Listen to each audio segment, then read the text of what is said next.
What's up, Penn Staters? Thanks for tuning into the Football Letter podcast. This week, we welcome volunteer leader Brodie Schultz, who is the president of our Michigan chapter. Brodie is a standout volunteer leader, and he is a two-time Penn State grad, earning a bachelor's degree in mechanical engineering in 2015, and then he earned his MBA 2 years later.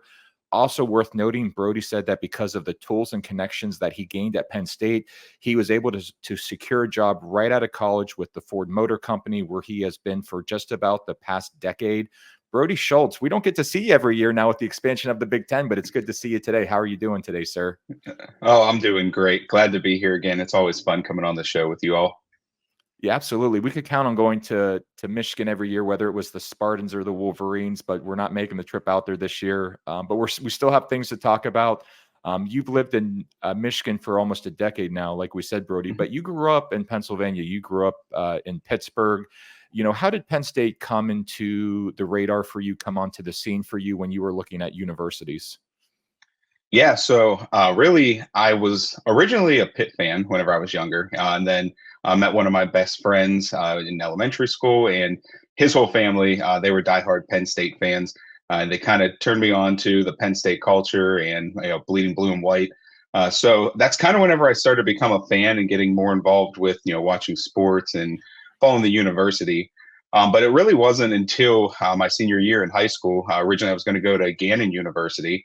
And then as I kind of sat there and thought about, Penn State being my favorite school and the opportunity to go there, I kind of said, if I'm going for engineering, Penn State has a great engineering program, and why pass up on the opportunity to go to my favorite college? So it was kind of a no-brainer at that point. Switched to where I was going, and then pretty much the rest is history. Started my academics at Penn State Beaver, and then finished off at University Park. Yeah, was that the 2+2 program, Brodie? Yeah. So I was in the 2+2. Yeah, that's a great program. A lot of folks tuning in are probably already aware of this, but in case you're not, there was and is a 2+2 program where students can start their Penn State experience at a Commonwealth campus and then finish up at University Park. That works well for some students, Brodie, and was glad to hear that it worked well for you. What was it about your experience as a Penn State student that made you want to stay connected to the university as an alumnus? Yeah, I think it really does become such a part of your life, and it is a culture that you adapt while you're there.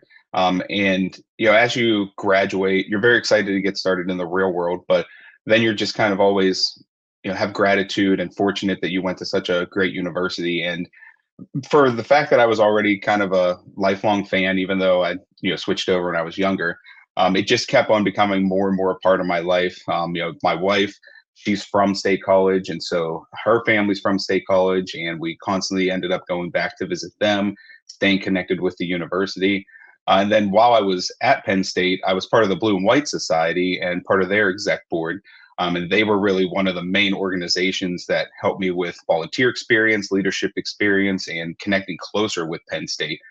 So between it being a part of my family, it being a part of my academics, the sports aspect, and then the alumni association aspect, it was just something that carried on with me when I moved up to Michigan. And, I never thought about dropping it or moving on to something else, and just wanted to stay engaged and, keep my roots there and also plant them up in Michigan and bring some Penn State roots here too. So the Blue and White Society, I'm glad you mentioned that group, Brodie. That is the student membership of the Alumni Association. Can you talk a little bit about, or maybe share, what was the importance of getting connected to that group and kind of learning early on that, I'm a Penn State student, but, even after I graduate, I can become, a Penn Stater for life? Yeah, so there are a lot of groups that you can join at Penn State. The student programs there's a plethora of them, different THON specific orgs, and then there's different student and sports specific orgs, and then there's the ones attached with the Alumni Association. And when I went to the student career fair, I just kind of liked the programming that the Blue and White Society did. A lot of activities that they hosted for all students throughout the campus, involvement in THON, involvement with alumni, getting to connect and network with alumni while you're at school without having to go to a giant career fair or things like that. I just really looked at the resources that they had and everything they had in place, and getting to work directly with the Alumni Association it was kind of a no-brainer for me to join that so I can build my network. But then also coming from a branch campus, I really wanted a way to connect quickly with students, and with how large of a body of students that they have that are part of the organization, it was actually a good opportunity to start meeting some people that just transferred there from branch campuses as well, new freshmen that were coming in and joining organizations, and then those that started at University Park and kind of already knew everything about the university, and learning from them as well. Yeah, Blue and White Society, just a great student organization, great student leaders. They are on top of things. And so thanks for sharing a little bit about your experience with that group, Brodie. Mhm. You mentioned a couple times now the culture at Penn State and how that was important to you. How do you or would you describe the culture at Penn State? What makes it special to you? I think it's just really the campus and everything just being one small town and everything there. It really does feel like you're going to your home away from home. So you end up going to the university, you meet your friends, you hang out with them, you start to build that relationship. But then at the same time, it's not like you have to drive to school. It's not like you had to, drive to a place to go get dinner with them or to go do activities. Everything on campus is just very accessible. To me, it felt like a second home. I was just able to do whatever I would like in a small space and didn't have to really worry about any kind of hurdles to do transportation and things like that. And I'm realizing that more and more now as I start to travel around the U.S. and see other universities and see their towns, and just kind of how a lot of universities are a university that's inside of a town that was already there. Where University Park, it really feels like the university built that spot on the map, and you can just really feel it whenever you're walking around campus. It's a surreal experience that you have to be there in person to really feel it and pick up the culture. Very well said, Brodie. Now let's talk some football. On game Mhm. day in the fall, what is the energy and the atmosphere like at your chapters watch parties? How do you make that place feel like, like it's Beaver Stadium? Yeah. So it's definitely difficult to do that up here in Spartan and Wolverine territory, but we do our best, and we try to end up picking a centralized location each year to host our game watches. We open it up to all of our members. It's a come as you'd like. There's no fee to enter or anything. And then when we're there, we make sure we get a spot where we can have dedicated volume, dedicated flat screens or whatever it might be to watch the game. We set up the room so that everybody can mingle while still watching the game. And then we also bring different items that our chapter members have an opportunity to purchase a raffle ticket on to help raise money for our scholarships. And usually we try to find something cool like signed football helmets, things like that, just so that we can bring some Penn State stuff here for them to be able to win, or if they want to purchase it, so be just different opportunities like that. And then, as you show with some of these pictures here, before we started the realignment with the Big Ten, we did have our big pep rally that we host before the Michigan State or the Michigan game. And that's really one of our marquee events that we do try to make feel like Beaver Stadium by connecting with some of the folks from athletics to stop by and say hello, board of trustees members, alumni board members, you name it. We try to reach out to them and have them come to our event. We work with the Alumni Association to host some programming as well. And then we reach out to the cheerleaders and pep band and the Nittany Lion to have them there as well. So we want it to be a unique experience for those of you that are in Michigan, as well as those that travel from out of state, because I know there's a lot of other chapters that host a great event like that. And we want ours to be, one of the top ones that people talk about. Yeah, you get bonus points, Brodie, for having Penn State watch parties in Michigan. Like it feels like Michigan and Ohio, like chapter presidents in those states get a few extra bonus points. I feel, and yeah, Yeah. just to follow up on what you said, Brodie. When we would come out to Michigan every year, and we're still coming out, of course, just not every year. Like your chapter just never disappointed. It was always fun.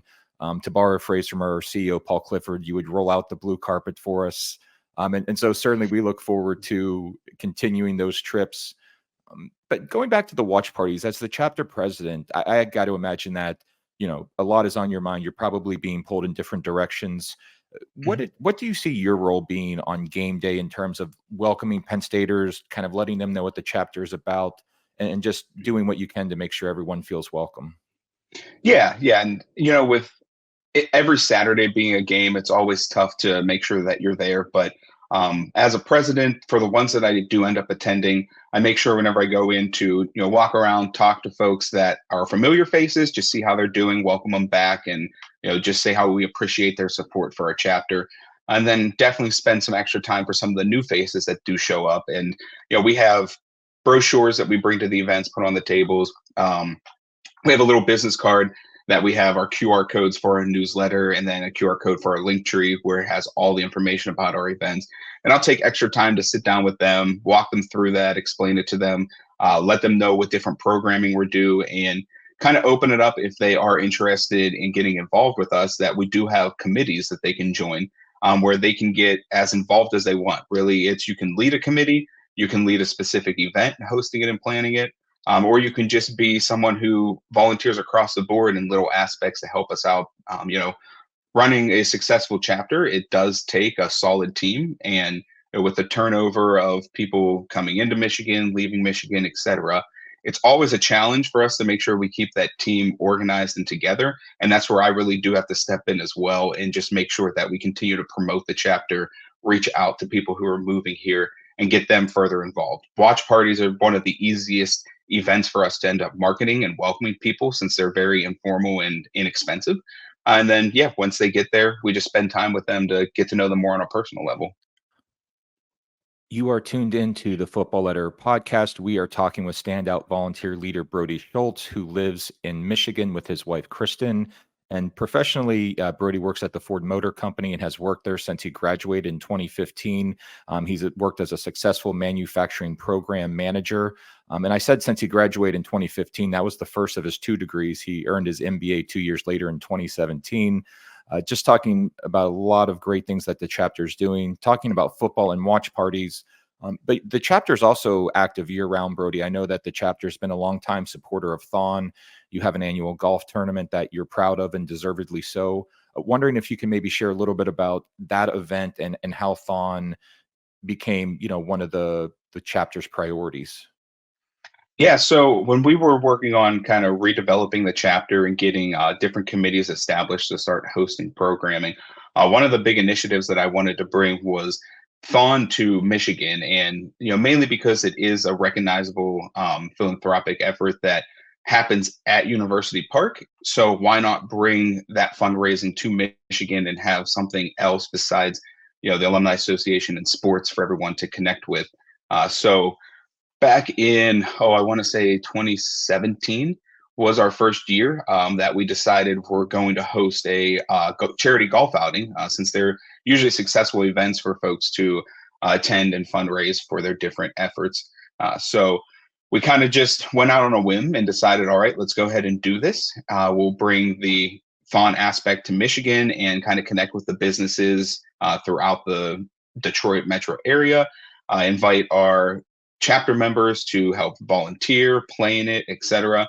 And in the first year, we kind of just expected small turnout. It's our first year trying to establish the event, and just kind of get our roots at a golf course and start building that connection. But on the contrary, we ended up having a very successful event in that first year. We had about 100 participants and 10 sponsors that first year. So that really set a really good foundation for getting the platform to explain THON and share it with everybody that attended the event, market it as well in the area and with our chapter members. And after that, the event just kind of grew and grew every year. I think our best year was 3 years ago. We did raise about 23,000 for THON. And we had a full field of 120 golfers. We had over 20 sponsors from the area that supported the event, a ton of volunteers from our chapter in that. And then over the last couple of years, we've just been stabilizing where we are constantly selling out the event, have over a dozen sponsors every year, and constantly raising over 10,000 per year for THON, just with that one-day event. Brodie, that's fantastic. I just want to take a moment and say congratulations on that. Thank you. I appreciate it.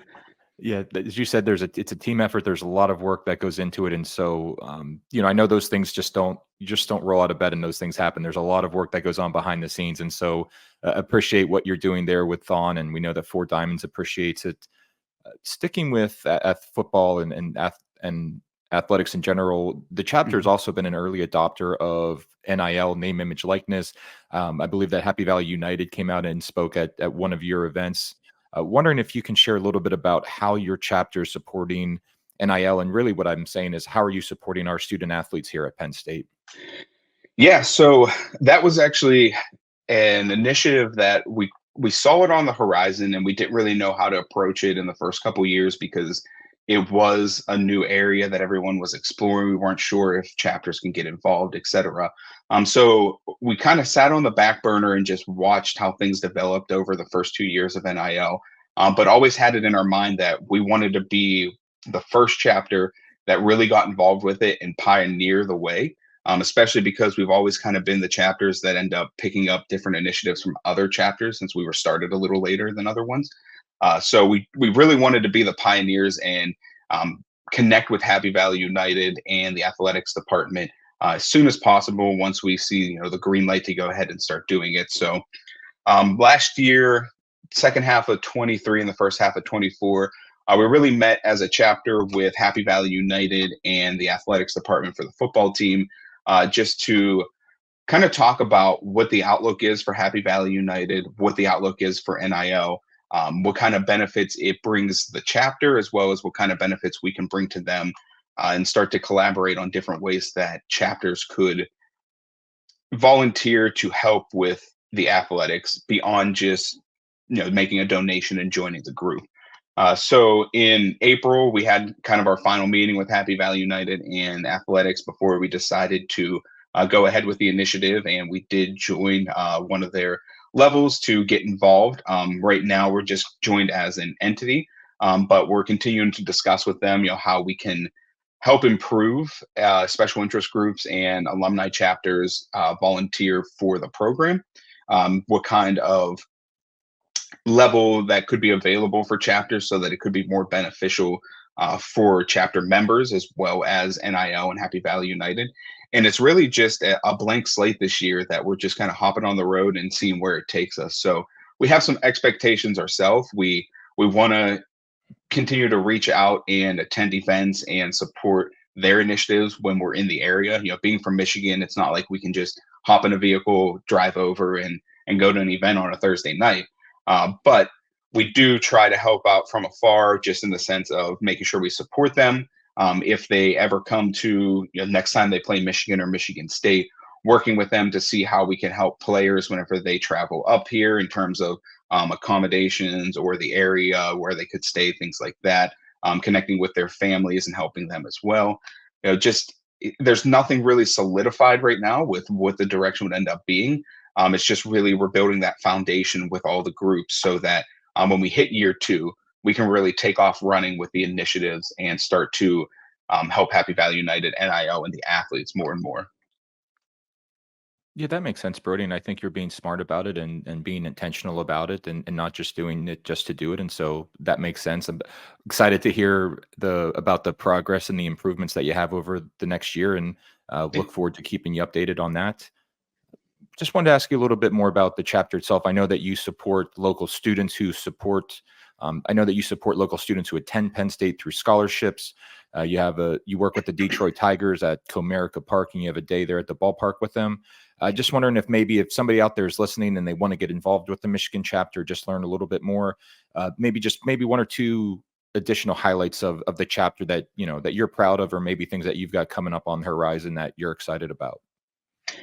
Yeah, so I think the biggest benefit with our chapter right now is that we are always looking for new initiatives. So if you're someone that really likes to bring new initiatives to groups, have ideas for volunteer activities, group activities, something different that you don't typically see a chapter doing or anything like that, our board and our committees are very open-minded with those different initiatives, and they're always willing to take a chance on an initiative at least once to see how it goes, if we want to participate in it again, et cetera. Like you mentioned, the uh, day at the ballpark with Comerica Park, that was just an initiative someone brought to the committees last year. We ended up getting the pricing, put everything together, and just said, all right, we're only going to do 30 tickets as our base. That's what we can afford to cover a slight loss on so we can get folks at the ballpark.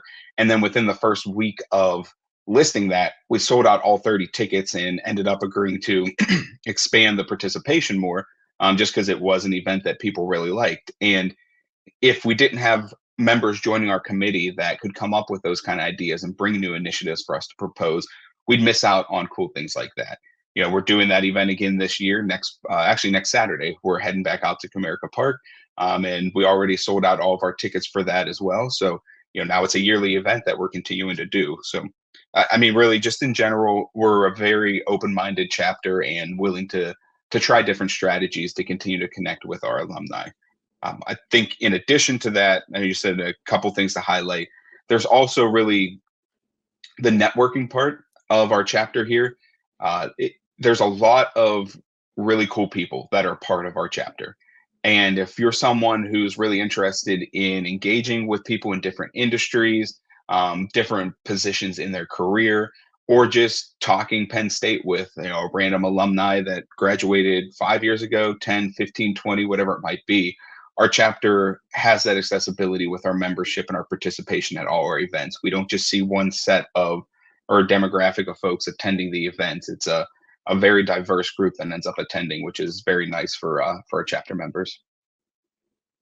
Sticking with this idea of networking and connecting with Penn Staters, and by the way, it should be noted, Brodie has been honored numerous times by the Penn State College of Engineering, by Ford. If you're watching here on YouTube, we've got some of Brodie's accomplishments rolling at the bottom of the screen. And so just wanted to say congratulations on that, Brodie. And Thank the you. connection that you have with Penn State, it sounds like, Penn State might sound obvious, but Penn State has had a huge effect on your life and personally, professionally.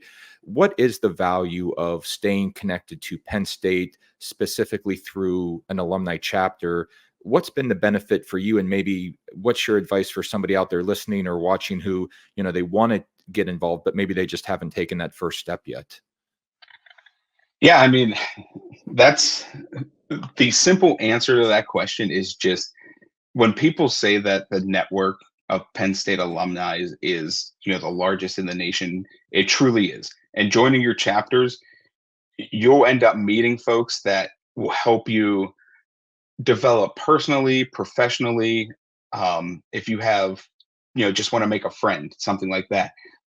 the the connection with the alumni association just has options for everyone. And like, for me personally, whenever I came to Michigan, I knew a couple of people who graduated from Penn State and were up here. But staying connected back with the university and staying connected with the the alumni chapter here just helped me build that network pretty quickly out of the gate, which also helped grow my professional career, make connections that way, and kind of make an early career success story out of it. If, for example, there's a company that's based out of State College called KCF Industries, and um, they are now a big part of Ford. And I really would not have found out about them or been able to promote them if I didn't realize that they were from Penn State and they work with the university, and getting to know them through that aspect, that whenever their products started to be proposed at Ford, I was able to say, oh yeah, I've dealt with them before. I know them on more of a personal level. Um, Fantastic product. Let's take a chance on them. And now, they're a big supplier for different preventative maintenance products that we have in our manufacturing plants. And now, still to this day, I can go back to Penn State. I'll go to their office, connect with their CEO, who's also helped me with my professional career in terms of just advice and doing some mentoring, as well as my personal life and mentoring there. But then also have friends who are engineers at that level that I work with, on a weekly basis while I'm up here in Michigan. It's just all the connections are there, and it can really help you grow as an individual. You just have to take the chance to, join your chapter, get connected with those people, put yourself out there to network with them, and then everything just somehow seems to fall in place one after another after another. The 40 under 40 that I was nominated for, that was a new program that the College of Engineering was bringing in, and I didn't even know about it until I received an email nomination from one of my coworkers who was part of the chapter, but also very involved with me for recruiting from Penn State at Ford. Again, I wouldn't have spent as much time with him and really got to show him what I'm doing, not just from a professional level, but a personal level with volunteer work, without having that connection through the chapters and through, the Penn State alumni connection. You are tuned into the Football Letter podcast. We are talking with standout volunteer leader Brodie Schultz. Brodie is a two-time Penn State graduate. He is the president of our Michigan chapter based in Detroit. For almost a decade now, Brodie has been a leader at the Ford Motor Company, working as a successful manufacturing program manager. We're going to shift gears just a little bit, Brodie. A couple quick hit questions for you. What was your favorite class that you took at Penn State?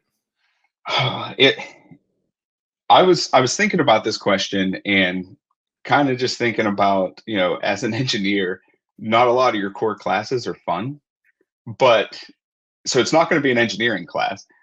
One that I look forward to every week, and I'm not sure if it was because I like the activity or I could just take frustration out from my engineering classes, but racquetball.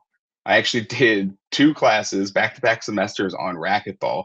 And I went in there never playing it before, but just ended up falling in love with the game. And then it ended up being one of the hobbies that I did while I was at Penn State, going up to the IM building and just playing with some friends there.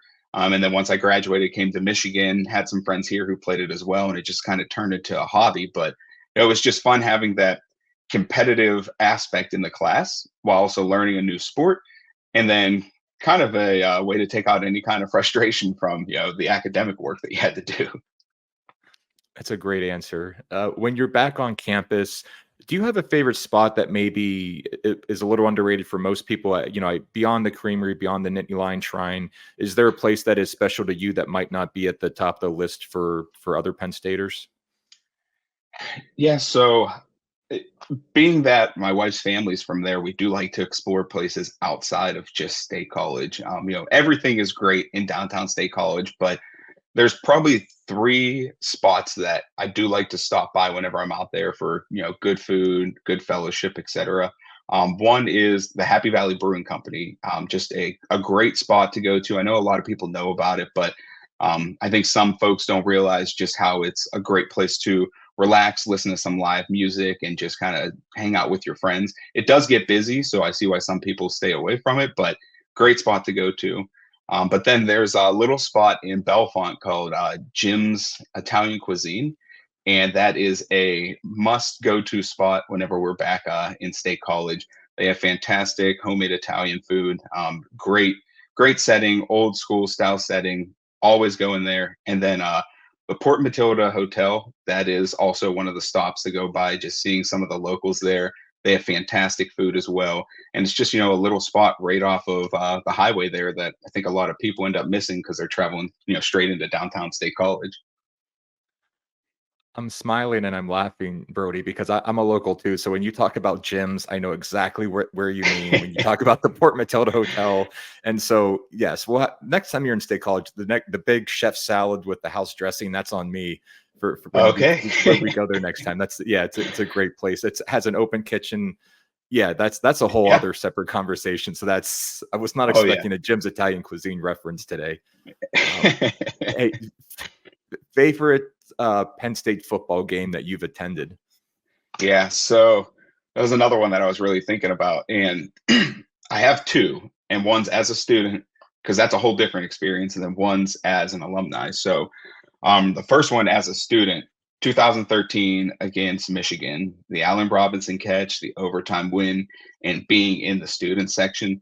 That was probably, when I was in school, that's whenever we were going through the whole allegations portion of things, and it was kind of a tough area for sports, and being a Penn State fan. And that year, the 2013 year, was really kind of the first year that I was up on campus and really got the vibe of the culture and unifying and becoming one to get through it.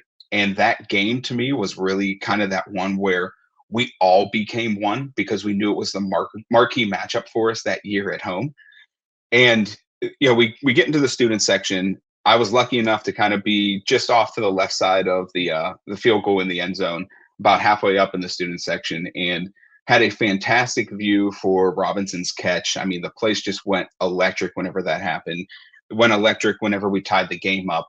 But the real experience was in overtime, especially in the student section. I don't know if you remember all the missed field goals and the blocked field goal and stuff like that. The student section during that, how it expands all the way around the end zone, it was all the way down into just the spots behind the field goal post. Now, I don't know if that was, safe for the stadium, but we were all standing there sideways, just chest to back, screaming as loud as we can, waving our hands, and we felt like just one singular student body at that point. It was a surreal experience, and when we won, I thought the place was going to come down, just how excited everything was.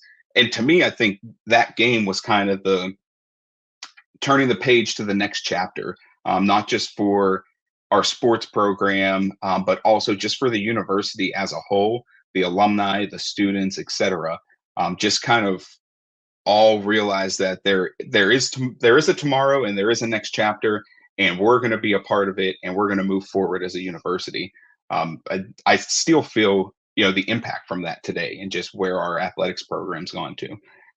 That also leads up to my second favorite game. Whenever I graduated and went to the Big Ten championship, whenever we played Wisconsin.